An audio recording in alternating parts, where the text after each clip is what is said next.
Hello friends, welcome again to my YouTube channel. आज के इस वीडियो में हम डिस्कस करेंगे मैनेजरियल इकोनॉमिक्स के फर्स्ट चैप्टर में से फर्स्ट पार्ट के बारे में, that is nature, scope and methods of managerial economics. यानी आज के इस फर्स्ट लेक्चर में हम डिटेल में अंडरस्टैंड करेंगे कि मैनेजरियल इकोनॉमिक्स होता क्या है with the help of meaning, definition, nature and scope.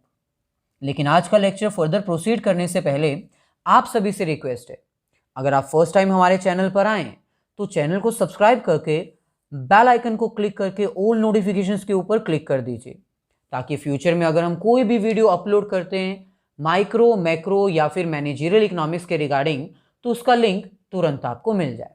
और हमारी वीडियोस को लाइक करने के साथ साथ अपने फ्रेंड्स के साथ शेयर करना ना भूलें। इसके साथ ही माइक्रो और मैक्रो की जितनी भी वीडियोस अब तक प्रोवाइड की गई हैं, अपलोड की गई हैं, उन सभी वीडियोस का लिंक डिस्क्रिप्शन में गिवन है, आप जाकर देख सकते हैं। चलिए सबसे पहले हम बात करते हैं मैनेजरियल इकोनॉमिक्स के इंट्रोडक्शन से, और ये अंडरस्टैंड करते हैं कि मैनेजरियल इकोनॉमिक्स जैसा सब्जेक्ट कब इंट्रोड्यूस किया गया, आखिरकार ये कैसा सब्जेक्ट है। बेसिकली मैनेजरियल इकोनॉमिक्स एक ट्रेडिशनल सब्जेक्ट बिल्कुल भी नहीं है। ये बहुत पुराने समय से यूज होता आ रहा है, ऐसा नहीं है। Managerial economics latestly develop subject है और ये मॉडर्न सब्जेक्ट्स में काउंट किया जाता है। मैनेजरियल इकोनॉमिक्स की मेन इंपॉर्टेंस 1951 में अंडरस्टैंड की गई थी, जब एक फेमस ऑथर ज्यूल डीन ने मैनेजरियल इकोनॉमिक्स के ऊपर अपनी फर्स्ट बुक पब्लिश की थी।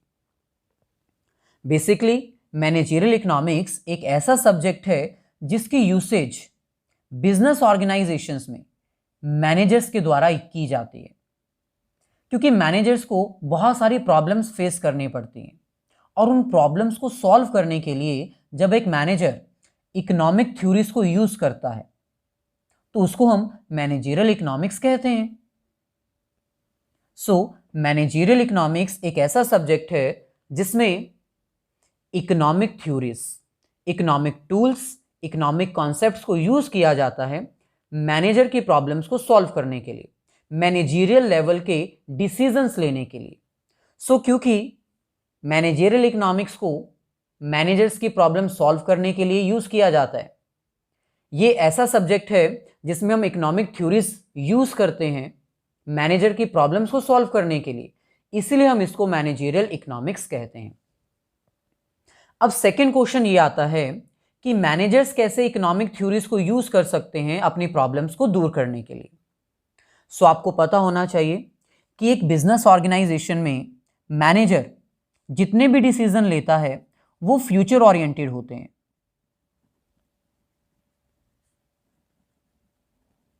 यानी एक मैनेजर को फ्यूचर प्रिडिक्ट करना होता है और फ्यूचर में होने वाले चेंजेस के अकॉर्डिंग उसको डिसीजन लेने होते हैं।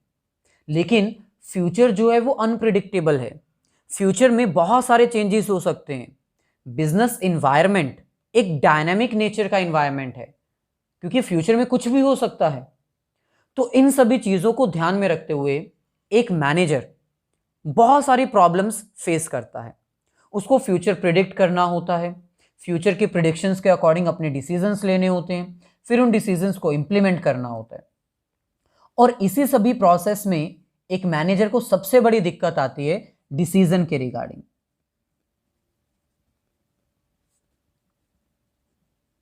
क्योंकि फ्यूचर जो है वो अनसर्टेन है, फ्यूचर में कुछ भी चेंज हो सकता है, फ्यूचर में बहुत सारी कॉम्प्लेक्सिटीज है।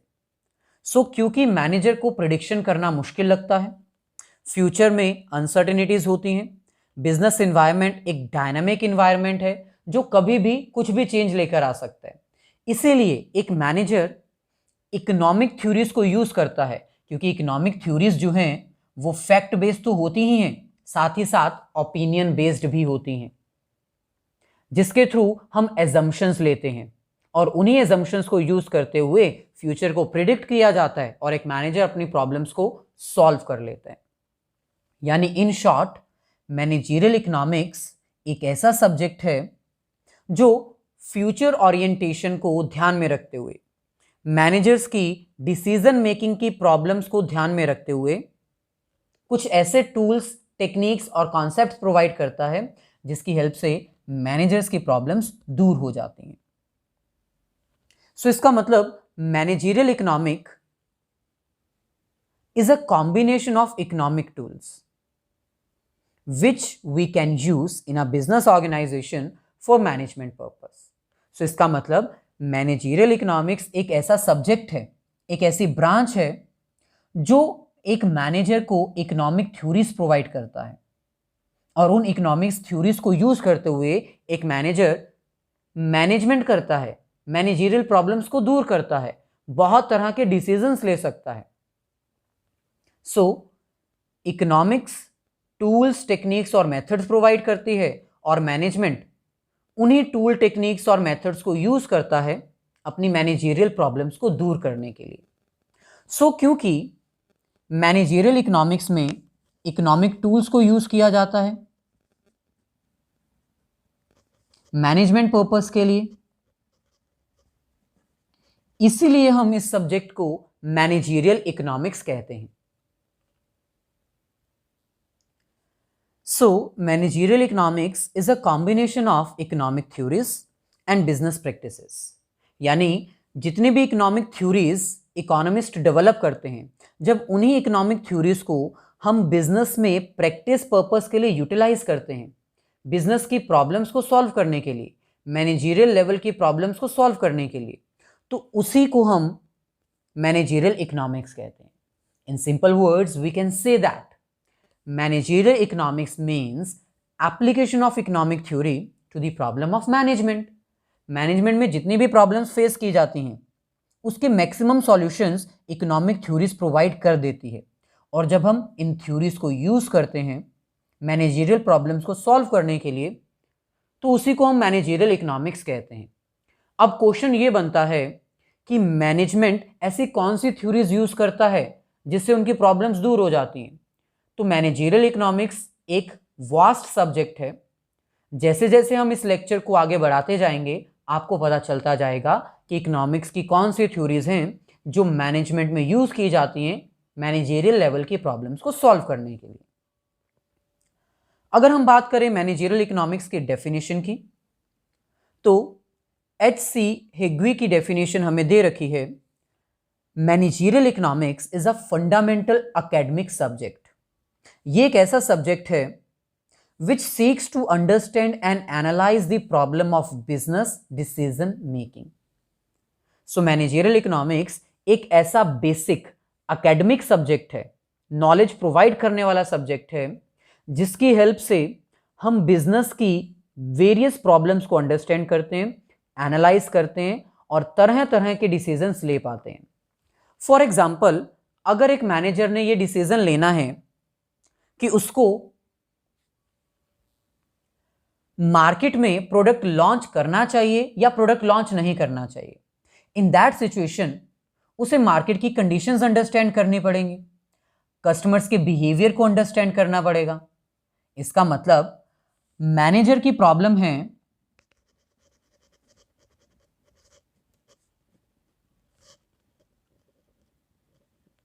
To launch a new product, और इस प्रोडक्ट को लॉन्च करने से पहले एक मैनेजर को मार्केट कंडीशंस अंडरस्टैंड करनी पड़ेंगी। यानी मार्केट में कितना कंपटीशन है ऑलरेडी, कितने कस्टमर्स हैं ऑलरेडी, और उनका डिमांड पैटर्न क्या है, कस्टमर्स का बिहेवियर क्या है, जो कि इकोनॉमिक्स का कॉन्सेप्ट है। मार्केट को अंडरस्टैंड करना, कस्टमर्स के बिहेवियर को अंडरस्टैंड करना, डिमांड पैटर्न को अंडरस्टैंड करना, ये सब इकोनॉमिक्स का कॉन्सेप्ट है। तो एक मैनेजर अपनी इस प्रॉब्लम को सॉल्व करने के लिए इकोनॉमिक्स के कॉन्सेप्ट्स को, इकोनॉमिक्स के टूल्स को और इकोनॉमिक्स की थ्योरीज को यूज कर रहा है। सो मैनेजर की जो प्रॉब्लम है कि वो नया प्रोडक्ट लॉन्च करे या ना करे, इसके लिए वो इकोनॉमिक्स की थ्योरीज यूज कर रहा है। That is known as managerial economics. Using economic concepts for solving managerial problems is recognised as managerial economics. So next हमारे पास है economics theories versus managerial theories. अब जैसे कि आपको पता है कि जितने भी इकोनॉमिस्ट हैं उन्होंने बहुत सारी थ्योरीज प्रोवाइड की हैं इकोनॉमिक्स में, और बहुत सारे ऐसे मैनेजर्स हैं जिन्होंने मैनेजमेंट की फील्ड में बहुत सारी थ्योरीज डेवलप की हैं। सो इन दोनों में डिफरेंस क्या है या फिर सिमिलैरिटीज क्या हैं? फर्स्ट हमारे पास है economic theories provide economic principles which are based on assumptions to deal with the economic problems. अब जैसे कि आपको पता है कि इकोनॉमिक थ्योरीज जितनी भी प्रोवाइड की गई हैं इकोनॉमिस्ट के द्वारा, वो सभी एजम्पशन बेस्ड हैं, और उन एजम्पशंस के अकॉर्डिंग ही हम अपनी इकोनॉमिक प्रॉब्लम को अंडरस्टैंड करते हैं और उनका सॉल्यूशन फाइंड आउट करते हैं। For example, law of demand. Law of demand एक ऐसी थ्योरी है जो एक इकोनॉमिस्ट के द्वारा डेवलप की गई है, और ये थ्योरी एजम्पशन के ऊपर बेस्ड है। और एजम्पशंस क्या है? प्राइस बढ़ने पर डिमांड कम तो होगा, लेकिन अदर थिंग्स रिमेन कांस्टेंट।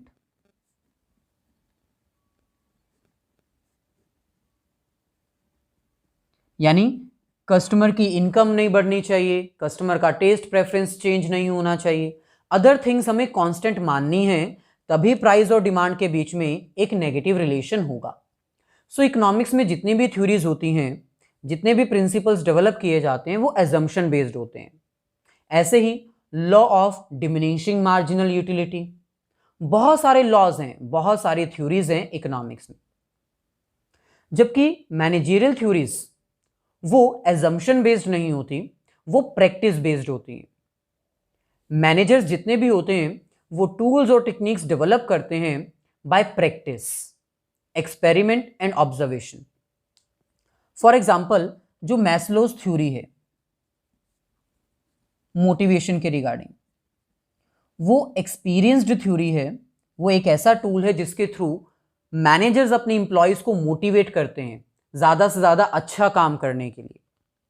सो इसका मतलब इकोनॉमिक्स थ्योरीज एजम्पशन बेस्ड होती हैं, जबकि मैनेजरियल थ्योरीज जो हैं वो प्रैक्टिस बेस्ड होती हैं, इसके ऊपर प्रैक्टिस ज़्यादा की जाती है। या फिर हम ये भी कह सकते हैं कि इकोनॉमिक थ्योरीज जो हैं वो लॉजिकली रीजन बेस्ड होती हैं, जबकि managerial theories tools and technique based होती हैं, जहां पर हम साइंटिफिक डिसीजन लेने के लिए टूल्स और टेक्निक्स यूज करते हैं। सो ये लॉजिकल रीजन बेस्ड थ्योरीज हैं, जबकि मैनेजरियल थ्योरीज ऐसी थ्योरीज हैं जिसमें टूल्स और टेक्निक्स को यूज करके साइंटिफिक डिसीजंस लिए जाते हैं। सेकंड हमारे पास है economic theories deals with small as well as large problems. जैसे कि आपको पता है इकोनॉमिक्स में हम इंडिविजुअल पर्सन की बात भी करते हैं, इंडिविजुअल कस्टमर की बात भी करते हैं, यानी स्मॉल लेवल की प्रॉब्लम्स को भी सॉल्व करते हैं, और पूरी इकोनॉमी की भी बात करते हैं, नेशनल इनकम की बात करते हैं, एग्रीगेट डिमांड की बात करते हैं, पूरी इकोनॉमी की अनएम्प्लॉयमेंट जो बहुत बड़ी प्रॉब्लम है उसको भी डिस्कस करते हैं। लेकिन मैनेजरियल इकोनॉमिक्स जो हैं, मैनेजरियल थ्योरीज जो हैं, वो सिर्फ और सिर्फ माइक्रो प्रॉब्लम्स को सॉल्व करती है। हर इंडिविजुअल फर्म अपनी प्रॉब्लम को सॉल्व करने के लिए थ्योरीज को यूज करती है, यानी इसको हम लार्ज एरिया पर डिस्कस नहीं कर सकते। थर्ड हमारे पास है economic theories deals with the problem of both customer and firm. जैसे कि अभी हमने आपको बताया इकोनॉमिक थ्योरीज में हम प्रोड्यूसर बिहेवियर भी अंडरस्टैंड करते हैं और कंज्यूमर बिहेवियर भी अंडरस्टैंड करते हैं। कंज्यूमर कब कौन से प्रोडक्ट की डिमांड करेगा, हम ये प्रॉब्लम को भी सॉल्व करते हैं, और कौन सी फर्म किस प्रोडक्ट को कितनी क्वांटिटी में प्रोड्यूस करेगी ये भी डिस्कस करते हैं। जबकि मैनेजरियल थ्योरीज जो हैं वो बेसिकली फर्म के लिए डेवलप की जाती हैं, और वो केवल और केवल फर्म के पॉइंट ऑफ व्यू से थ्योरीज को डेवलप करती है और उन्हीं की प्रॉब्लम को सॉल्व करती है। सो ऐसे ही फोर्थ डिफरेंस हमारे पास है economics provide theories of rent, interest, wages and profit. जब हम इकोनॉमिक्स की बात करते हैं तो इकोनॉमिक्स में जितने भी फैक्टर्स यूज होते हैं, लैंड, लेबर, कैपिटल, एंटरप्रेन्योर, ये उन सभी के रिगार्डिंग थ्योरीज डेवलप करती है, rent, interest, wages and profit. लेकिन मैनेजरियल इकोनॉमिक्स क्योंकि सिर्फ और सिर्फ फर्म के पॉइंट ऑफ व्यू से डेवलप की जाती हैं, इसीलिए मैनेजरियल थ्योरीज केवल और केवल प्रॉफिट थ्योरी को ही डेवलप करती है। फिफ्थ हमारे पास है economic theories are based on positive as well as normative economics. जैसे कि आपको पता है कि इकोनॉमिक्स की जितनी भी थ्योरीज हैं वो पॉजिटिव साइंस और नॉर्मेटिव साइंस दोनों के कॉन्सेप्ट को फॉलो करती है। यानी जब एक इकोनॉमिस्ट थ्योरी बनाता है तो वो फैक्ट्स और ओपिनियन दोनों को कंसीडर करता है। जब हम फैक्ट्स की बात करते हैं तो एक्चुअल जो मार्केट में कंडीशन है वो उसको अंडरस्टैंड करके थ्योरीज बनाता है, लेकिन कई बार एक इकोनॉमिस्ट कुछ अपने पर्सनल जजमेंट्स के अकॉर्डिंग भी थ्योरीज डेवलप करता है। So economic theories without personal judgement fact based भी होती है और with personal judgement opinion based भी होती है। लेकिन मैनेजरियल थ्योरीज जो हैं वो नॉर्मेटिव कॉन्सेप्ट्स को ही फॉलो करती हैं, यानी वो सिर्फ और सिर्फ ओपिनियन बेस्ड ही होती हैं, क्योंकि मैनेजर को अपने ऑब्जेक्टिव सेट करके ऑर्गेनाइजेशन के ऑब्जेक्टिव अचीव करने के ऊपर फोकस करना होता है। इसलिए वो फैक्ट्स को ज़्यादा कंसीडर नहीं करता, वो अपने ओपिनियंस, अपनी पर्सनल जजमेंट को ध्यान में रखते हुए फिर थ्योरीज डेवलप करता है। ऐसे ही लास्ट डिफरेंस हमारे पास है, economic theories study economic concepts only. जब हम इकोनॉमिक थ्योरीज की बात करते हैं तो उसमें हम केवल और केवल इकोनॉमिक कॉन्सेप्ट्स को ही कंसीडर करते हैं। इकोनॉमिक कॉन्सेप्ट्स जैसे कि डिमांड और सप्लाई, मार्केट में कितनी डिमांड है, कितनी सप्लाई है, कंज्यूमर का कंजम्पशन बिहेवियर कैसा है, कस्टमर्स का टेस्ट प्रेफरेंस कैसा है, इसके अकॉर्डिंग हम अपनी इकोनॉमिक थ्योरीज डेवलप करते हैं। जबकि मैनेजरियल इकोनॉमिक्स जो है, मैनेजरियल थ्योरीज जो हैं वो इकोनॉमिक और नॉन इकोनॉमिक दोनों कॉन्सेप्ट को कंसीडर करती है।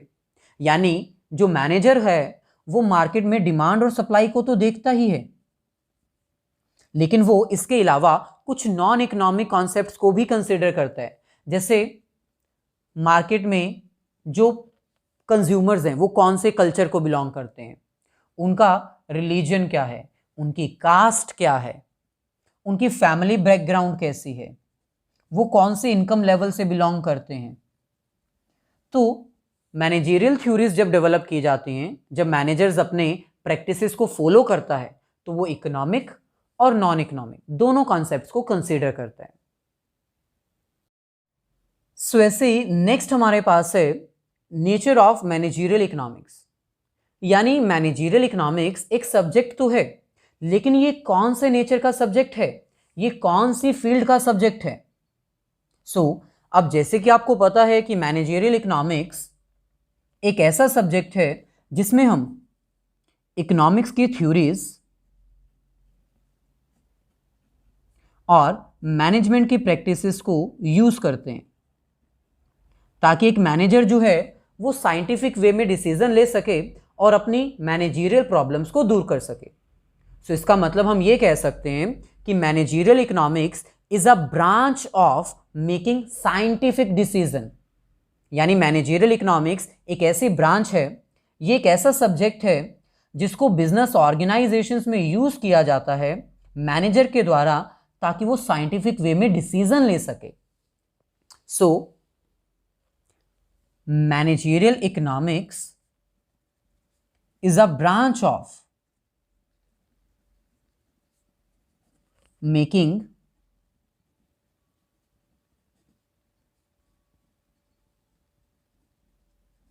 Scientific decisions.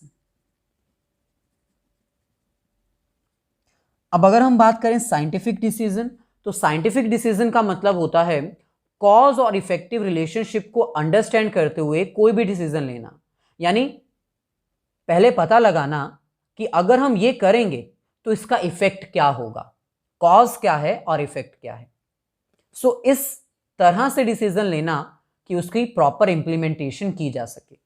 और वो कब पॉसिबल है, जब हम इकोनॉमिक्स की थ्योरीज को मैनेजमेंट प्रैक्टिसेस में अप्लाई करेंगे, इंप्लीमेंट करेंगे। यानी इन शॉर्ट, जब हम मैनेजरियल इकोनॉमिक्स जैसा सब्जेक्ट फॉलो करेंगे तो बिजनेस ऑर्गेनाइजेशंस की प्रॉब्लम्स को सॉल्व किया जा सकता है by taking scientific decision.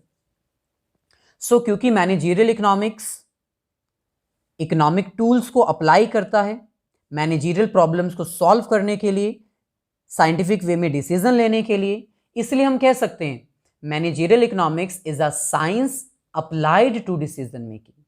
Managerial economics एक ऐसा साइंस है, एक ऐसा सब्जेक्ट है, एक ऐसी ब्रांच है जो साइंटिफिक वे से डिसीजन लेने के लिए अप्लाई की जाती है। ये एक ऐसा सब्जेक्ट है जो मैनेजर की कॉन्सेप्चुअल और टेक्निकल स्किल को इंक्रीज कर देता है। मैनेजर जो है वो इन टेक्निक्स को यूज करते हुए पहले के मुकाबले ज्यादा अच्छे डिसीजन ले पाता है और अपनी प्रॉब्लम्स को सॉल्व कर पाता है। सो मैनेजरियल इकोनॉमिक्स का नेचर क्या है? It is a nature of scientific decision making. It is a branch of making scientific decisions. It concentrate more on method of reasoning. ये एक ऐसा सब्जेक्ट है जिसमें हम रीजनिंग के ऊपर ज्यादा फोकस करते हैं, यानी अगर डिसीजन ले तो ये वाला डिसीजन क्यों ले, इससे हमें क्या बेनिफिट मिलेगा, क्या इससे मैनेजर की प्रॉब्लम्स दूर हो जाएंगी। तो रीजनिंग के ऊपर फोकस करते हुए हम ज्यादा डिसीजंस लेते हैं। Managerial economics will concentrate on decision process, decision models and decision variable. Managerial economics एक ऐसा नेचर का सब्जेक्ट है जो 3 चीजों के ऊपर फोकस करता है। सबसे पहले ये फोकस करता है डिसीजन प्रोसेस के ऊपर। डिसीजन प्रोसेस का मतलब है कि क्या स्टेप्स इन्वॉल्व हैं कोई भी डिसीजन लेने के लिए। कोई भी डिसीजन लेने से पहले हमें क्या स्टेप्स फॉलो करने हैं। सेकंड चीज जो ये फोकस करता है वो है डिसीजन मेथड, डिसीजन मॉडल्स, यानी कौन सी टेक्निक यूज की जाएगी डिसीजन लेने से पहले। मैनेजर अगर कोई भी डिसीजन लेगा तो वो कौन सी टेक्निक यूज करेगा। और लास्ट जो ये फोकस करता है वो है डिसीजन वेरिएबल्स, यानी वो कौन से फैक्टर्स हैं जिनको ध्यान में रखते हुए डिसीजंस लिए जाएंगे।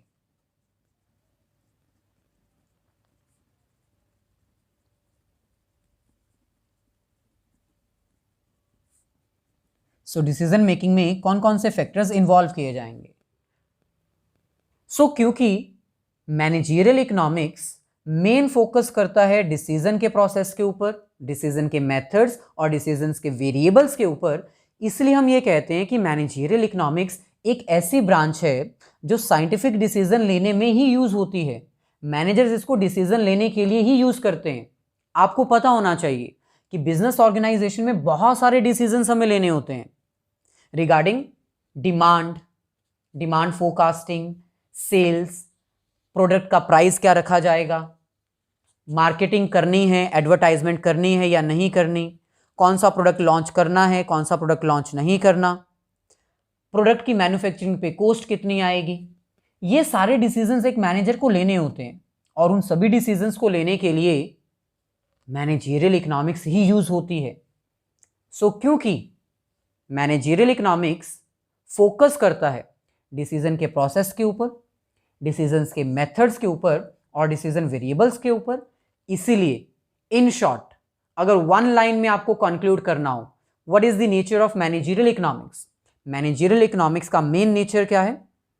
It is a branch of scientific decision making, यानी ये एक ऐसी ब्रांच है, ये एक ऐसे नेचर का सब्जेक्ट है जो डिसीजन मेकिंग के लिए यूटिलाइज किया जा सकता है, जिससे मैनेजर की प्रॉब्लम्स भी सॉल्व हो जाती हैं और वो बहुत सारे डिसीजंस भी ले सकते हैं। नेचर ऑफ मैनेजरियल इकोनॉमिक्स को थोड़ा आगे बढ़ाते हुए अब हमें ये अंडरस्टैंड करना है कि मैनेजरियल इकोनॉमिक्स पॉजिटिव या फिर नॉर्मेटिव दोनों में से कौन से इकोनॉमिक्स रूल्स को फॉलो करता है। क्या ये पॉजिटिव साइंस के रूल्स को फॉलो करता है या फिर ये एक नॉर्मेटिव साइंस के रूल को फॉलो करता है। मैनेजरियल इकोनॉमिक पॉजिटिव है या नॉर्मेटिव है, ये अंडरस्टैंड करने से पहले आपको पता होना चाहिए कि पॉजिटिव साइंस क्या होता है और नॉर्मेटिव साइंस क्या होता है, पॉजिटिव इकोनॉमिक्स क्या होता है और नॉर्मेटिव इकोनॉमिक्स क्या होता है। बेसिकली पॉजिटिव इकोनॉमिक्स कुछ ऐसे इकोनॉमिक थ्योरीज होती हैं जिसमें इकोनॉमिस्ट थ्योरीज को डेवलप करते हैं, लेकिन वो थ्योरीज प्योर साइंस होती हैं, प्योर फैक्ट बेस्ड होती हैं। जो एक्चुअल मार्केट में कंडीशन होती है उसी कंडीशन को जब एक्चुअल में प्रेजेंट किया जाता है without any personal judgement, without any personal biasness, तो उसको हम पॉजिटिव इकोनॉमिक्स थ्योरीज कहते हैं, पॉजिटिव इकोनॉमिक्स साइंस कहते हैं। positive economics is a fact-based economics, just deals with what is and does not pass any value judgment.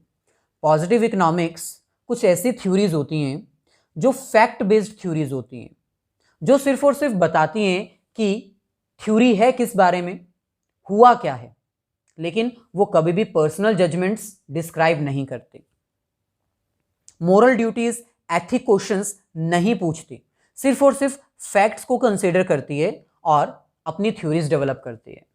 For example, अगर हम बात करें मैन्युफैक्चरिंग ऑफ वाइन्स के बारे में, मैन्युफैक्चरिंग ऑफ वाइन्स या फिर सिगरेट्स के बारे में, तो वाइन्स और सिगरेट्स का मैन्युफैक्चर करना मॉरली सही बात नहीं है क्योंकि ये हार्मफुल हैं। लेकिन पॉजिटिव साइंस ऐसे क्वेश्चंस नहीं देखता, पॉजिटिव साइंस कोई पर्सनल जजमेंट नहीं प्रोवाइड करता, वो ये नहीं देखता कि वाइन्स और सिगरेट्स हार्मफुल है, मोरल ड्यूटी क्या होनी चाहिए, वो सिर्फ और सिर्फ अपनी पर्सनल जो फैक्ट बेस्ड ओपिनियंस हैं वही सजेस्ट करता है। सो वाइन्स और सिगरेट्स चाहे हार्मफुल हैं, लेकिन भाई ये किसी ना किसी की ज़रूरत को तो पूरा कर रहे हैं ना, किसी ना किसी की अनसेटिस्फाइड वांट को तो पूरा कर रहे हैं ना। तो बस पॉजिटिव इकोनॉमिक्स व्हाट इज इसके ऊपर फोकस करता है, इसी सिनेरियो को फॉलो करता है, यानी हुआ क्या है, एक्चुअल इकोनॉमी में चल क्या रहा है। पर्सनल जजमेंट वो बिल्कुल भी नहीं देता है, कोई मोरल ड्यूटीज परफॉर्म नहीं करता है। यानी positive economics fact based true economics होती है, जिसको हम प्योर साइंस इकोनॉमिक्स भी कहते हैं। जबकि नॉर्मेटिव इकोनॉमिक्स पॉजिटिव इकोनॉमिक्स के जस्ट ऑपोजिट है। नॉर्मेटिव इकोनॉमिक्स फैक्ट बेस्ड नहीं होती, ये ओपिनियन बेस्ड इकोनॉमिक्स है, जिसमें एक इकोनॉमिस्ट जब अपनी थ्योरीज डेवलप करता है तो वो अपनी पर्सनल सजेशंस देता है, व्हाट शुड बी, क्या करना चाहिए, क्या हो सकता है, क्या नहीं करना चाहिए, ये अपनी पर्सनल जजमेंट्स देता है। सो बहुत सारी इकोनॉमिक्स में ऐसी थ्योरीज होती हैं जो फैक्ट बेस्ड तो होती हैं, लेकिन साथ साथ ओपिनियन बेस्ड भी होती हैं। जैसे फॉर एग्जांपल, एक इकोनॉमिस्ट ने कहा कि गवर्नमेंट को अपना टैक्स जो है वो कम कर देना चाहिए, टैक्स रेट कम कर देना चाहिए। तो ये एक इकोनॉमिक स्टेटमेंट है, ये फैक्ट बेस्ड नहीं है, ये ओपिनियन बेस्ड है। एक इकोनॉमिस्ट ने अपना सिर्फ ओपिनियन दिया कि गवर्नमेंट को अपना टैक्स कम कर देना चाहिए। क्यों कम कर देना चाहिए? ताकि उनकी टैक्स कलेक्शन बढ़ सके, या कोई भी रीजन हो सकता है। सो नॉर्मेटिव इकोनॉमिक्स फैक्ट बेस्ड नहीं, ओपिनियन बेस्ड होती है। इसमें एक इकोनॉमिस्ट क्या करना चाहिए अपनी पर्सनल जजमेंट देता है। फॉर एग्जाम्पल, एक इकोनॉमिस्ट प्राइस सजेस्ट कर सकता है। जैसे एक इकोनॉमिस्ट ने कहा the price of dash company mobile should be rupees dash, इस कंपनी का ये मॉडल का प्राइस ये होना चाहिए। तो ये एक इकोनॉमिक स्टेटमेंट है, लेकिन ये ओपिनियन बेस्ड है, इसमें सजेशन दी गई है, ये पर्सनल जजमेंट है। सो इसमें personal values, personal judgements, personal opinions include किए जाते हैं। अब हमें यही पता लगाना है कि मैनेजरियल इकोनॉमिक्स जो है वो actual fact based economics theories को फॉलो करती है, या फिर वो नॉर्मेटिव जिसमें opinion based, suggestion based economics theories होती हैं उसको फॉलो करती है। सो पॉजिटिव और नॉर्मेटिव इकोनॉमिक्स के कॉन्सेप्ट्स को अंडरस्टैंड करने के बाद हम ये कंक्लूड कर सकते हैं कि मैनेजरियल इकोनॉमिक्स नॉर्मेटिव इकोनॉमिक्स के कॉन्सेप्ट को फॉलो करती है, क्योंकि नॉर्मेटिव इकोनॉमिक्स में जो सिस्टम है सेम सिस्टम हम मैनेजरियल इकोनॉमिक्स में भी अप्लाई करते हैं। अब जैसे normative economics opinion based economics होती है, इसमें एक इकोनॉमिस्ट अपनी थ्योरीज डेवलप करता है और सजेस्ट करता है कि हमें क्या करना चाहिए। सिमिलरली मैनेजरियल इकोनॉमिक्स में भी हम अपनी थ्योरीज डेवलप करते हैं और ये सजेस्ट करते हैं मैनेजर को कि उसको क्या करना चाहिए, कौन सा डिसीजन कब लेना चाहिए, ताकि वो अपने ऑब्जेक्टिव्स और गोल्स को अचीव कर सके। यानी एक जो मैनेजर है वो मेन फोकस करता है what should be done.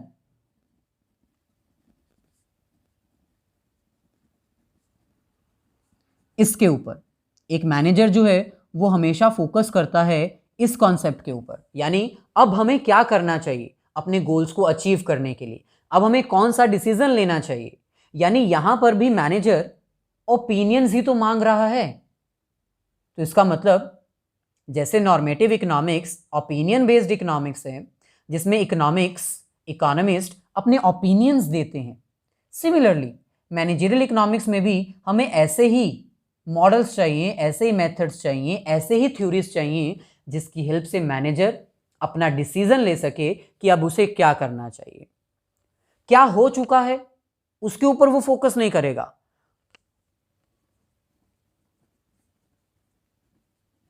What happened इसके ऊपर वो फोकस नहीं करेगा। वो किसके ऊपर फोकस करेगा कि अब हमें क्या करना चाहिए ताकि हम अपने गोल्स को अचीव कर सके। सो it is right to say that managerial economics is a normative economics as it follows the system of normative economics. ये कहना गलत नहीं होगा कि मैनेजरियल इकोनॉमिक्स नॉर्मेटिव इकोनॉमिक्स ही है, क्योंकि ये नॉर्मेटिव इकोनॉमिक्स के कॉन्सेप्ट को ही फॉलो करती है।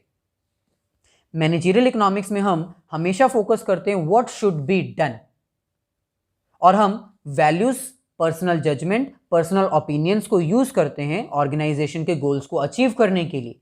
इसलिए हम ये कह सकते हैं कि मैनेजरियल इकोनॉमिक्स नॉर्मेटिव इकोनॉमिक्स के कॉन्सेप्ट्स को, थ्योरीज को ही फॉलो करती है।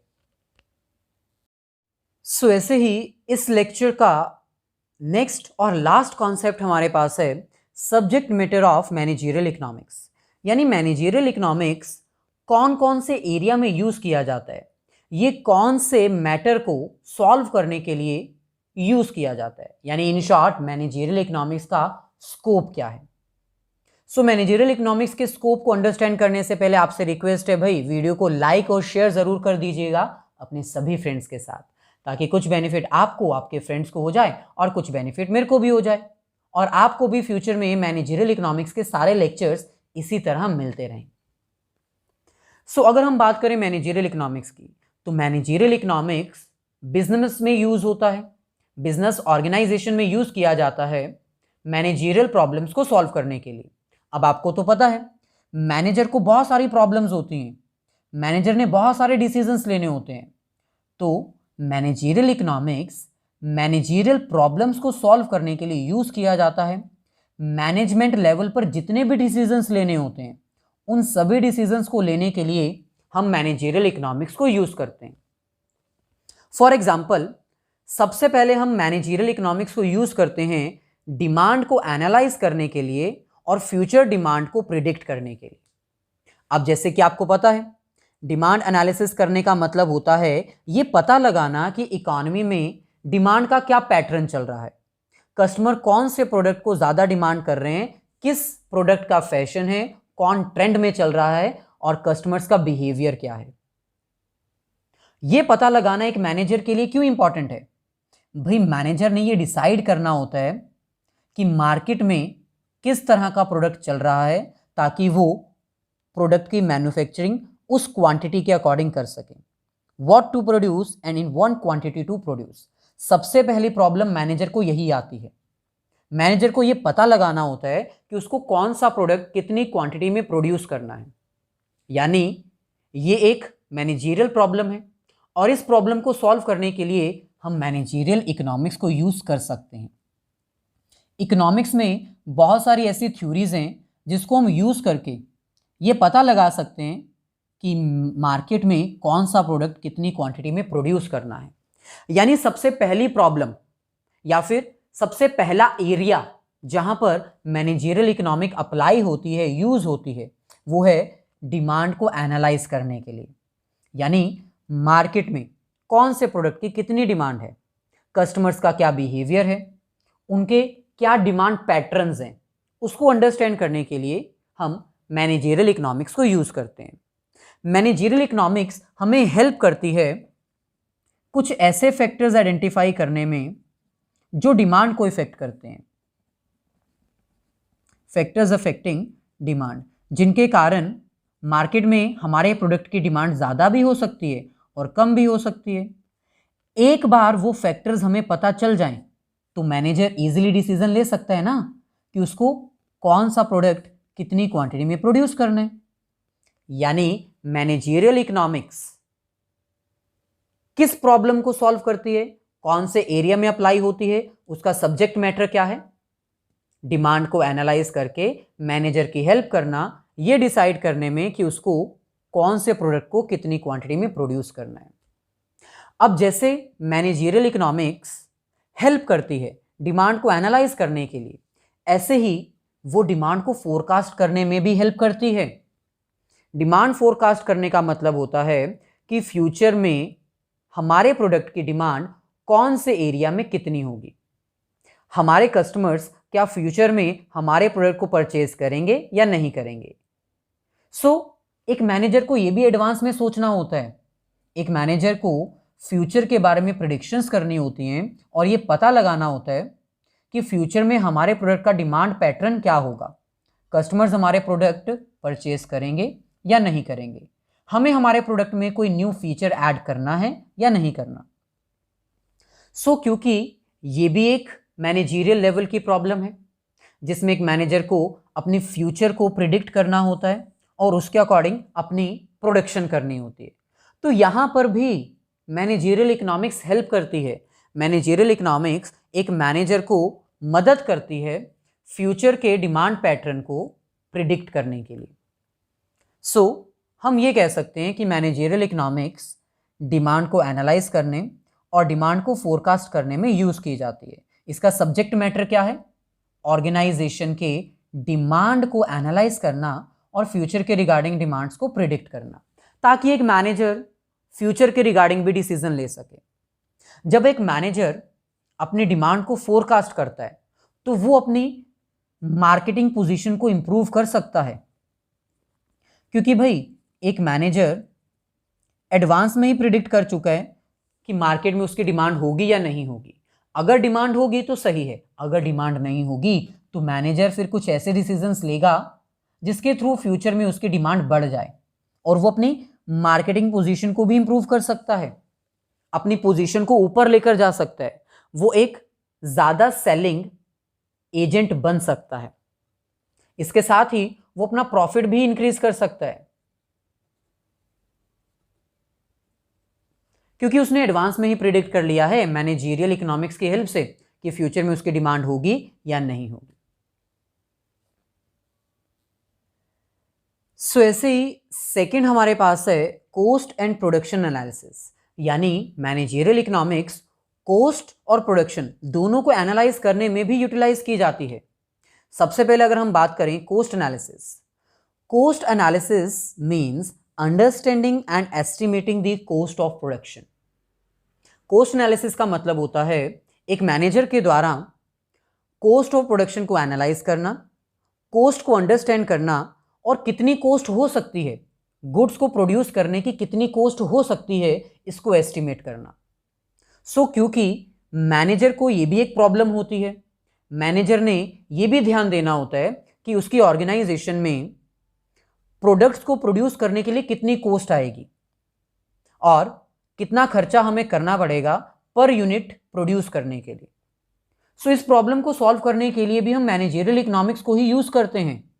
कॉस्ट को एस्टिमेट करना एक बहुत इंपॉर्टेंट रोल होता है मैनेजर का, ताकि बिजनेस का प्रॉफिट पता लगाया जा सके, क्योंकि भाई अगर कॉस्ट ज़्यादा होगी तो बिजनेस का प्रॉफिट कम हो जाएगा, जिसके लिए मैनेजर को ही लायबल ठहराया जाएगा। मैनेजर की ये भी ड्यूटी होती है कि प्रोडक्ट की मैन्युफैक्चरिंग से पहले कॉस्ट की एस्टिमेशन करना, ये पता लगाना कि कितना खर्चा आएगा, ताकि उसके अकॉर्डिंग अपना प्रॉफिट मार्जिन सेट किया जा सके।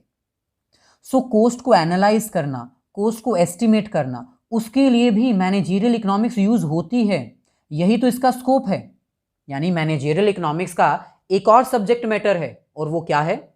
मैनेजरियल इकोनॉमिक्स बिजनेस ऑर्गेनाइजेशन के कॉस्ट को अंडरस्टैंड करके, उनको एस्टिमेट करके, उनके बीच में रिलेशन एस्टेब्लिश करके मैनेजर की मदद करती है। कॉस्ट एनालिसिस में हम ये कह सकते हैं कि मैनेजरियल इकोनॉमिक्स कॉस्ट और आउटपुट के बीच में एक रिलेशन एस्टेब्लिश कर देती है। यानी मैनेजरियल इकोनॉमिक्स की टेक्निक्स की हेल्प से, उनकी थ्योरीज की हेल्प से ये पता लगाना आसान हो जाता है कि कितना खर्चा आएगा पर यूनिट ऑफ आउटपुट। इसके साथ ही ये कॉस्ट को एस्टिमेट करने में और प्रॉफिट को एस्टिमेट करने में भी हेल्पफुल होती है, क्योंकि जब कॉस्ट एस्टिमेट किया जाएगा तो प्रॉफिट मार्जिन तो अपने आप पता चल जाएगा। इसका मतलब मैनेजरियल इकोनॉमिक्स कॉस्ट और आउटपुट के बीच में रिलेशन एस्टेब्लिश करती है, पर यूनिट कॉस्ट को एस्टिमेट करने में और प्रॉफिट को आइडेंटिफाई करने में भी हेल्पफुल होती है। कॉस्ट को एनालाइज करने के साथ साथ मैनेजरियल इकोनॉमिक्स प्रोडक्शन एनालिसिस करने में भी यूजफुल होती है। प्रोडक्शन एनालिसिस एक प्रोसेस है। प्रोडक्शन एनालिसिस करना मतलब आइडेंटिफाई करना कि ऑर्गेनाइजेशन में कैसे इनपुट्स को आउटपुट में कन्वर्ट किया जाता है, कौन कौन से फैक्टर्स यूज किए जाते हैं प्रोडक्शन करने के लिए। अब जैसे कि आपको पता है हमारे पास टोटल 4 फैक्टर्स होते हैं प्रोडक्शन करने के लिए: लैंड, लेबर, कैपिटल और एंटरप्रेन्योर। इन 4 फैक्टर्स को मेजरली यूज किया जाता है as a factors of production. तो प्रोडक्शन एनालिसिस में एक जो मैनेजर है उसको पता लगाना होता है कि ऑर्गेनाइजेशन में हमें किन फैक्टर्स की ज़रूरत है प्रोडक्शन करने के लिए, ताकि हम अपने इनपुट्स को आउटपुट में कन्वर्ट कर सकें। और इसके साथ साथ हर फैक्टर की कॉस्ट कितनी होगी ये पता लगाना भी प्रोडक्शन एनालिसिस में ही आता है, क्योंकि भाई लैंड के बदले में हमें रेंट तो देना पड़ेगा ना, लेबर के बदले में वेजेस देनी पड़ेंगी, और कैपिटल के बदले में इंटरेस्ट, और एंटरप्रेन्योरशिप के बदले में हमें प्रॉफिट शेयर करना होगा।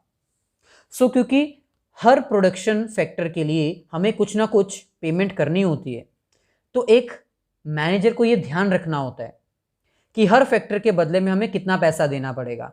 अगर इनका पैसा बढ़ गया, अगर इनका खर्चा बढ़ गया तो मैनेजर को दिक्कत आएगी।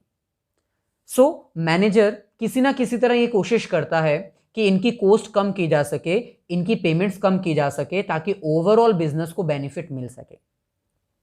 सो इन शॉर्ट हम ये भी कह सकते हैं कि प्रोडक्शन एनालिसिस में इनपुट्स को आउटपुट में कन्वर्ट करने के लिए जो मेजर फैक्टर्स ऑफ प्रोडक्शन होते हैं इनके ऊपर फोकस किया जाता है, और मैनेजरियल इकोनॉमिक्स हेल्प करती है इन फैक्टर्स को एनालिसिस करने के लिए, इन फैक्टर्स में पता लगाने में कि किसका खर्चा ज़्यादा है, किसको हम ड्रॉप कर सकते हैं और किसको हम बिल्कुल ड्रॉप नहीं कर सकते। फॉर एग्जाम्पल, अगर एक बिजनेस ऑर्गेनाइजेशन के पास टेक्नोलॉजी आ चुकी है, इन दैट सिचुएशन वो लेबर को डिडक्ट कर सकते हैं और इसकी कॉस्ट को खत्म करके टेक्नोलॉजी की कॉस्ट को यूज कर सकते हैं। सो एनालिसिस करने के टाइम पर मैनेजरियल इकोनॉमिक्स यूज किया जाता है। So production analysis refers to analyzing the factor of production which are used while converting inputs and output. Production analysis करना मतलब फैक्टर्स ऑफ प्रोडक्शन को एनालाइज करना, उनको पता लगाना कि उनकी कॉस्ट कितनी है, कैसे इनपुट्स को हम आउटपुट्स में कन्वर्ट करते हैं। और फैक्टर्स ऑफ प्रोडक्शन को एनालाइज करना भी एक इंपॉर्टेंट रोल है मैनेजर का। मैनेजर को ये डिसाइड करना होता है कि हमें कौन सा कॉम्बिनेशन फैक्टर्स ऑफ प्रोडक्शन में रखना चाहिए। लैंड, लेबर, कैपिटल, एंटरप्रेन्योर, क्या चारों रखने चाहिए या फिर कोई एक हम डिडक्ट कर सकते हैं। सो ये डिसीजन लेना भी मैनेजर के लिए डिफिकल्ट होता है, इसीलिए वो मैनेजरियल इकोनॉमिक्स की टूल्स को, टेक्निक्स को यूज करता है। सो इसका मतलब मैनेजरियल इकोनॉमिक्स प्रोडक्शन एनालिसिस में भी यूज होती है। सो ऐसे ही नेक्स्ट हमारे पास है इन्वेंट्री मैनेजमेंट। इन्वेंट्री का मतलब होता है स्टॉक। अब जैसे कि आपको पता है हर बिजनेस ऑर्गेनाइजेशन में किसी ना किसी चीज़ का स्टॉक तो होता ही है। अगर आप मैन्युफैक्चरिंग कंसर्न हो तो आपके पास रॉ मटेरियल का स्टॉक होगा, फिनिश गुड्स का स्टॉक होगा और सेमी फिनिश गुड्स का भी स्टॉक होगा। लेकिन अगर आप ट्रेडिंग कंसर्न हो, बना बनाया प्रोडक्ट लाते हो और बेच देते हो, तो आपके पास फिनिश गुड्स का स्टॉक तो होगा ही होगा। सो इन दैट सिचुएशन मैनेजर को ये डिसाइड करना होता है कि वो अपने बिजनेस ऑर्गेनाइजेशन में कितना स्टॉक मेंटेन करे, क्योंकि आपको पता होना चाहिए अगर एक business organisation excess stock maintain करती है, जितना स्टॉक होना चाहिए, अगर उससे ज़्यादा स्टॉक एक बिजनेस ऑर्गेनाइजेशन अपने पास रखती है, तो इसका मतलब है कि वो बिजनेस ऑर्गेनाइजेशन अपने कैपिटल को प्रॉपरली यूटिलाइज नहीं कर रही, अपने पैसे का व्यर्थ यूज कर रही है, अपने पैसे को वेस्ट कर रही है। क्योंकि उसने ज़्यादा पैसा तो स्टॉक में लगाकर रखा हुआ है जो मार्केट में बिक ही नहीं रहा। दूसरी तरफ उसका अगर स्टॉक लेवल लो हो जाएगा तो भी उस ऑर्गेनाइजेशन के लिए बहुत बुरा बात होगा, बहुत गलत बात होगा, क्योंकि अगर उसका स्टॉक बहुत कम हो जाएगा तो मार्केट में वो सेल क्या करेगा, वो अपनी प्रोडक्शन कैसे इंक्रीज करेगा। उसकी प्रोडक्शन जो है वो रुक जाएगी, वो कस्टमर्स को सप्लाई नहीं कर पाएगा। इसका मतलब मैनेजर को ये डिसीजन लेना पड़ेगा कि उसको कितना स्टॉक मेंटेन करना है। तो क्योंकि मैनेजर को स्टॉक लेवल मेंटेन करने के रिगार्डिंग भी डिसीजन लेना होता है, मैनेजर को ये भी प्रॉब्लम फेस करनी पड़ती है। इसीलिए इन्वेंट्री मैनेजमेंट के टाइम पर भी मैनेजरियल इकोनॉमिक्स यूज की जाती है। मैनेजरियल इकोनॉमिक्स में हमारे पास बहुत सारी ऐसी टेक्निक्स हैं जिसकी हेल्प से ये पता लगाया जा सकता है कि हमें हमारी ऑर्गेनाइजेशन में कितना स्टॉक मेंटेन करके रखना चाहिए, कितना मिनिमम लेवल होना चाहिए, कब हमें अपने स्टॉक को रीऑर्डर करना चाहिए, कब हमें हमारे स्टॉक को रीऑर्डर नहीं करना चाहिए। एक हमारे पास टेक्निक है इकोनॉमिकल ऑर्डर क्वांटिटी टेक्निक, जिसकी हेल्प से हम ये पता लगा सकते हैं कि हमें कब अपना ऑर्डर प्लेस करना चाहिए, कितनी क्वांटिटी का ऑर्डर प्लेस करना चाहिए और कौन से समय पर करना चाहिए, जिसके कारण ना ही ऑर्गेनाइजेशन में एक्सेस स्टॉक होगा और ना ही लो स्टॉक होगा, यानी मैनेजर की प्रॉब्लम सॉल्व हो जाएगी। इन्वेंट्री मैनेजमेंट का मतलब होता है डिसाइड करना अपर लिमिट और लोअर लिमिट स्टॉक के रिगार्डिंग, यानी हमारे बिजनेस में कितना मैक्सिमम स्टॉक होना चाहिए और कितना मिनिमम स्टॉक होना चाहिए। और इन्वेंट्री मैनेजमेंट एक इंपॉर्टेंट सब्जेक्ट है और मैनेजरियल इकोनॉमिक्स इस कॉन्सेप्ट को कंप्लीट करने में मदद करता है, यानी मैनेजरियल इकोनॉमिक्स हेल्प करता है एक मैनेजर को उसके स्टॉक की क्वांटिटी को मेंटेन करने के लिए। ऐसे ही नेक्स्ट कॉन्सेप्ट हमारे पास है एडवर्टाइजमेंट। अब आपको पता ही है, जब एक बिजनेस ऑर्गेनाइजेशन कोई प्रोडक्ट मैन्युफैक्चर करती है या फिर कोई नया प्रोडक्ट लॉन्च करती है, कोई नया फीचर लॉन्च करती है अपने एग्जिस्टिंग प्रोडक्ट में, इन दैट सिचुएशन उस बिजनेस ऑर्गेनाइजेशन को अपने प्रोडक्ट के बारे में सारी इंफॉर्मेशन अपने कस्टमर तक पहुंचानी होती है। लेकिन प्रॉब्लम ये रहती है कि एक मैनेजर को एडवर्टाइजमेंट के बजट के बारे में भी सोचना होता है। एक मैनेजर को ये डिसीजन लेना पड़ता है कि कब उसको एडवर्टाइजमेंट करनी चाहिए, कितना खर्चा करना चाहिए एडवर्टाइजमेंट करने के लिए, क्या एडवर्टाइजमेंट करने से उसके बिजनेस में कोई बेनिफिट होगा, क्या एडवर्टाइजमेंट करने से कस्टमर्स को जो जानकारी मिलेगी क्या उससे हमारे प्रोडक्ट की सेल्स इंक्रीज होगी। इसका मतलब यहां पर भी मैनेजर को एक डिसीजन लेना पड़ता है। क्योंकि यहां पर भी एक मैनेजर को डिसीजन लेना पड़ेगा, तो इसका मतलब यहां पर भी हम मैनेजरियल इकोनॉमिक्स की टेक्निक्स को अप्लाई कर सकते हैं, जिसकी हेल्प से एक मैनेजर इजीली डिसाइड कर सकता है कि कब उसको कौन से प्रोडक्ट की एडवर्टाइजमेंट करनी चाहिए, किस प्रोडक्ट के लिए कितना एडवर्टाइजमेंट बजट बनाना चाहिए, यानी कितना खर्चा हमें एडवर्टाइजमेंट के लिए करना चाहिए। यहां पर लिखा है advertisement means informing the potential customers of the business about availability of products. Advertisement करना मतलब अपने होने वाले कस्टमर्स को अपने प्रोडक्ट की जानकारी देना। और मैनेजरियल इकोनॉमिक्स यहां पर भी एक इंपॉर्टेंट रोल प्ले करती है, क्योंकि मैनेजरियल इकोनॉमिक्स की हेल्प से एक मैनेजर जो है वो ये डिसाइड कर पाता है कि उसको कौन से प्रोडक्ट की एडवर्टाइजमेंट करनी चाहिए, कितना बजट अलॉट किया जाएगा, कितना बजट होना चाहिए हमारे पास हमें हमारे प्रोडक्ट की एडवर्टाइजमेंट करने के लिए। मैनेजरियल इकोनॉमिक्स हम यूज करते हैं ये डिसाइड करने के लिए कि हम कितना खर्चा करेंगे एडवर्टाइजमेंट के ऊपर, हमारा एडवर्टाइजमेंट का बजट क्या होगा। इसीलिए हम ये कह सकते हैं कि मैनेजरियल इकोनॉमिक्स जो है वो एडवर्टाइजमेंट को भी कवर करती है। यहां पर भी हम मैनेजरियल इकोनॉमिक्स को यूज करते हैं। यहां पर हमारे पास एक मेथड है known as percentage of sales approach. इस अप्रोच के थ्रू हम एडवर्टाइजमेंट का बजट और एडवर्टाइजमेंट पे किए जाने वाले एक्सपेंडिचर्स को पता लगाते हैं। ये एक मैनेजरियल टूल है। ऐसे ही नेक्स्ट हमारे पास है pricing decisions, policies and practices. अब जैसे कि आपको पता है कि बिजनेस ऑर्गेनाइजेशन में प्रोडक्ट की प्राइसिंग एक बहुत इंपॉर्टेंट फैक्टर होता है। प्रोडक्ट के प्राइस के अकॉर्डिंग ही हम हमारे कस्टमर्स को अट्रैक्ट कर सकते हैं। अगर हमने ज़्यादा प्राइस रख दिया तो कस्टमर्स हमारे पास नहीं आएंगे, और अगर एक मैनेजर ने कम प्राइस रख दिया तो उसकी कॉस्ट भी कवर नहीं हो पाएगी। सो प्राइसिंग क्या होनी चाहिए, प्राइस कैसे डिसाइड होगा, प्राइसिंग की क्या प्रैक्टिसेस है, इसके रिगार्डिंग भी एक मैनेजर को डिसीजन लेना पड़ता है। So pricing means deciding the value of product at which the product और services will be offer to the customer. Pricing का मतलब होता है डिसीजन लेना अपने प्रोडक्ट की वैल्यू के रिगार्डिंग, कि कौन सी वैल्यू पर हम हमारा प्रोडक्ट अपने कस्टमर को ऑफर करेंगे। और प्रोडक्ट की प्राइसिंग को लेकर जब मैनेजर को डिसीजन लेना पड़ता है तो वो एप्रोप्रिएट डिसीजन नहीं ले पाते, तो उस समय मैनेजरियल इकोनॉमिक्स यूज करनी पड़ती है। सो इसका मतलब हम ये कह सकते हैं कि मैनेजरियल इकोनॉमिक्स का एक और सब्जेक्ट मैटर है। मैनेजरियल इकोनॉमिक्स एक और एरिया में अप्लाई होती है, और वो कौन सा एरिया है?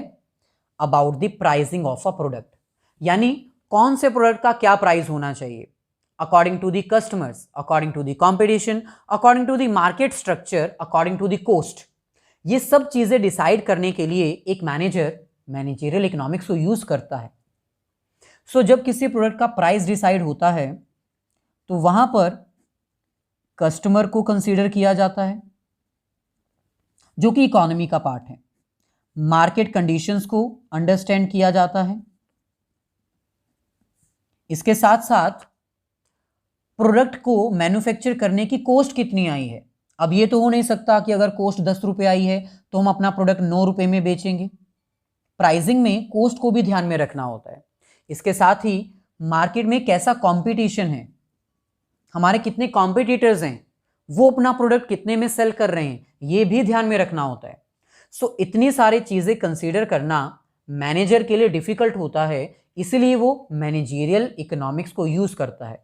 क्योंकि मैनेजरियल इकोनॉमिक्स में बहुत सारी ऐसे मेथड्स हैं, टेक्निक्स हैं, पॉलिसीज़ हैं, प्रैक्टिसेस हैं, जिसकी हेल्प से एक मैनेजर अपने प्रोडक्ट की प्राइसिंग इजीली कर सकता है। यानी इन शॉर्ट हम ये कह सकते हैं कि मैनेजरियल इकोनॉमिक्स एक मैनेजर को हेल्प करता है प्राइस सिस्टम डिसाइड करने के लिए। प्राइस सिस्टम मतलब प्रोडक्ट का प्राइस क्या होगा, कौन सी पॉलिसीज के अकॉर्डिंग प्राइस डिसाइड किया जाएगा, और कौन सी प्रैक्टिसेस को फॉलो करते हुए एक प्रोडक्ट का प्राइस रखा जाएगा। सो मैनेजरियल इकोनॉमिक्स पूरा प्राइस सिस्टम एक मैनेजर को एक्सप्लेन कर देती है, और उसी प्राइस सिस्टम को फॉलो करते हुए एक मैनेजर अपने प्रोडक्ट का प्राइस डिसाइड करता है और ज़्यादा से ज़्यादा प्रॉफिट अर्न करता है बाय सेलिंग देयर प्रोडक्ट्स।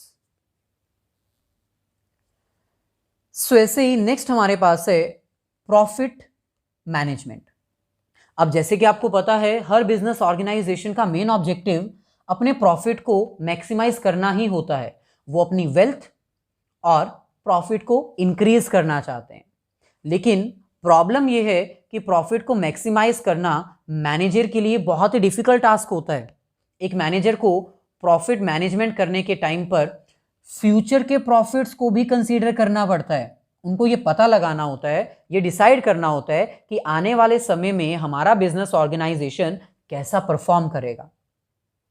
जैसी परफॉर्मेंस होगी, जैसी प्रिडिक्शन होगी, उसके अकॉर्डिंग एक ऑर्गेनाइजेशन अपने गोल्स, ऑब्जेक्टिव्स को डिजाइन करेगा, अपने ऑब्जेक्टिव्स को सेट करेगा। यानी इन शॉर्ट प्रॉफिट मैनेजमेंट का मतलब होता है बिजनेस ऑर्गेनाइजेशन के प्रॉफिट्स को मैक्सिमाइज करना, फ्यूचर में होने वाले प्रॉफिट्स को प्रिडिक्ट करना, और उन्हीं प्रॉफिट्स को प्रिडिक्ट करते हुए फ्यूचर के प्लान्स, पॉलिसीज को सेट करना। लेकिन दिक्कत तो ये है कि एक मैनेजर फ्यूचर में होने वाले प्रॉफिट को प्रिडिक्ट नहीं कर पाता। इसीलिए मैनेजरियल इकोनॉमिक्स यहाँ पर एक इंपॉर्टेंट रोल प्ले करती है। यानी मैनेजरियल इकोनॉमिक्स का एक और सब्जेक्ट मैटर है, वो एक और चीज से डील कर सकती है। मैनेजरियल इकोनॉमिक्स एक और एरिया कवर कर सकती है, और वो कौन सा है? प्रॉफिट को मैनेज करना, यानी फ्यूचर के प्रॉफिट को प्रिडिक्ट करना। सो मैनेजरियल इकोनॉमिक्स जो है वो फ्यूचर में होने वाले प्रॉफिट्स को प्रिडिक्ट कर सकती है with the help of cause and effective relationship. यानी वो पता लगा सकती है कि मार्केट में आने वाले समय में क्या होगा और मार्केट में उसका क्या इफेक्ट आएगा।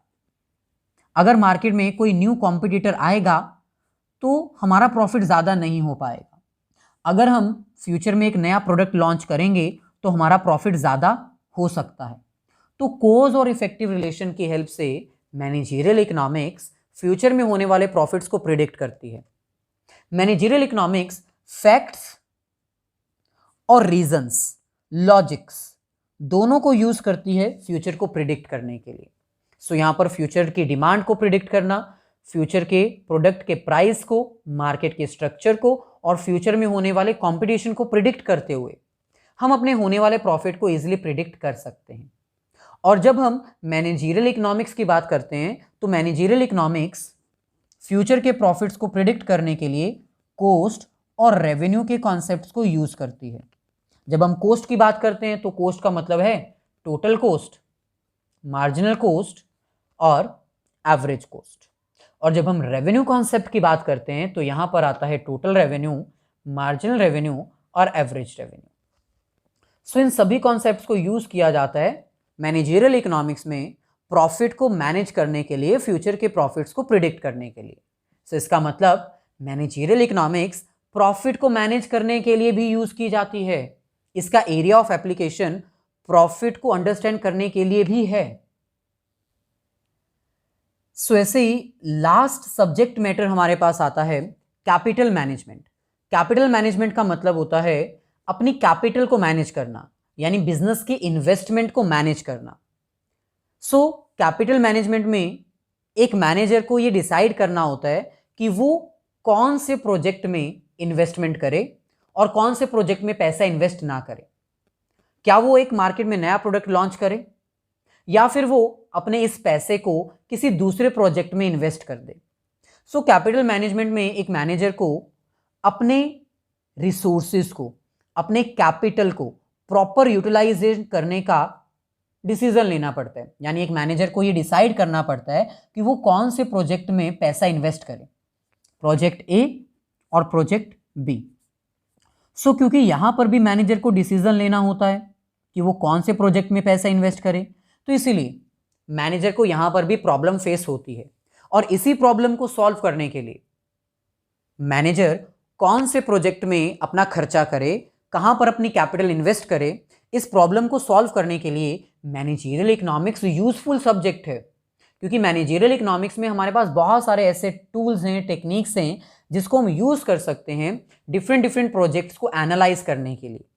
सबसे पहले एक जो मैनेजर है वो मैनेजरियल इकोनॉमिक्स में पे इन और पे आउट यूज करेगा। पे इन और पे आउट। पे इन का मतलब है कि कितना पैसा इन्वेस्ट करना पड़ेगा और पे आउट का मतलब है इन्वेस्ट करने के बाद कितना रिटर्न आएगा और कब तक रिटर्न आएगा। इसके अकॉर्डिंग एक मैनेजर डिसीजन ले सकता है कि उसको प्रोजेक्ट ए या फिर प्रोजेक्ट बी किसमें पैसा इन्वेस्ट करना है। जो एक मैनेजर है उसको हमेशा यही डिसाइड करना होता है कि मैं ऐसे प्रोजेक्ट में पैसा इन्वेस्ट करूं जहां पर मेरे फंड ऑप्टिमली यूटिलाइज हो, मैक्सिमम रिटर्न मिले, प्रॉफिट मैक्सिमाइज हो। लेकिन डिसीजन लेने में जो दिक्कत आती है उसको सॉल्व करने के लिए मैनेजरियल इकोनॉमिक्स यूज की जाती है।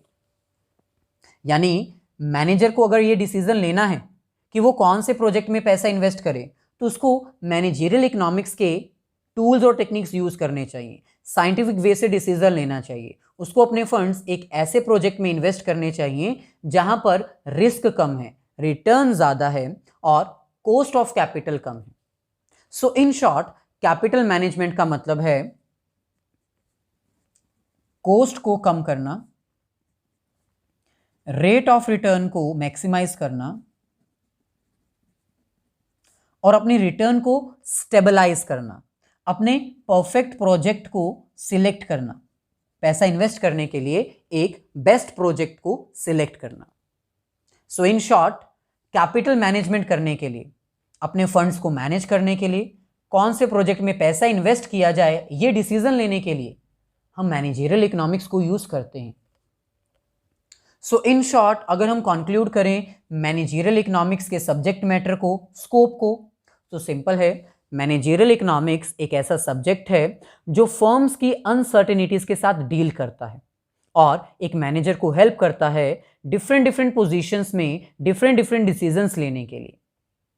सो ये था हमारा आज का लेक्चर। अगर वीडियो अच्छी लगी है तो प्लीज इसको लाइक और अपने सभी फ्रेंड्स के साथ शेयर ज़रूर कर दीजिएगा।